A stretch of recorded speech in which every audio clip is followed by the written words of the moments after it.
傻嘅先會買坦洲啊！無論買樓嘅定係中介咧，都會同你講呢句說話。買咗樓嘅業主咧，有人後悔，亦都有人瘋狂咁推銷。評價點解咁兩極分化呢？嗱，今日咧我用最真實嘅數據同你拆解下坦洲到底值唔值得入手。坦洲隸屬中山最南嘅鎮區啦，中山總共有24個鎮區，總人口441萬人，小欖咧就51萬，排行第一。坦洲近38萬，緊跟其後。係本地嘅原住民咧，先至3萬幾，剩低嘅30幾萬咧，全部都係外來常住人口，多數咧都係珠海返工啦，又或者係港澳通勤人士。咁想平價靠近珠海，一定係繞唔開坦洲呢個地方嘅。核心優勢就係地段，東南兩邊都被珠海包圍。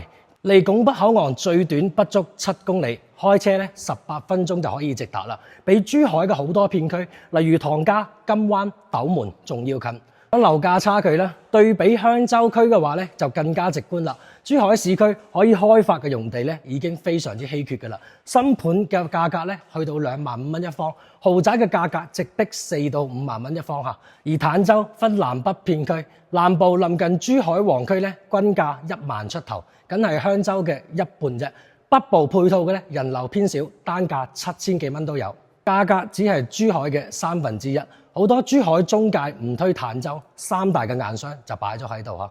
嗱，早年坦洲咧就以呢個農業發展為主啦，憑藉住平價嘅樓盤咧，吸引咗大量嘅外來人口，塞車成為咗常態。嗱，教育、醫療配套咧長年都滯後嘅，早年城鎮嘅規劃亦都欠缺遠見嚇，跨區往返咧會有城鄉落差感。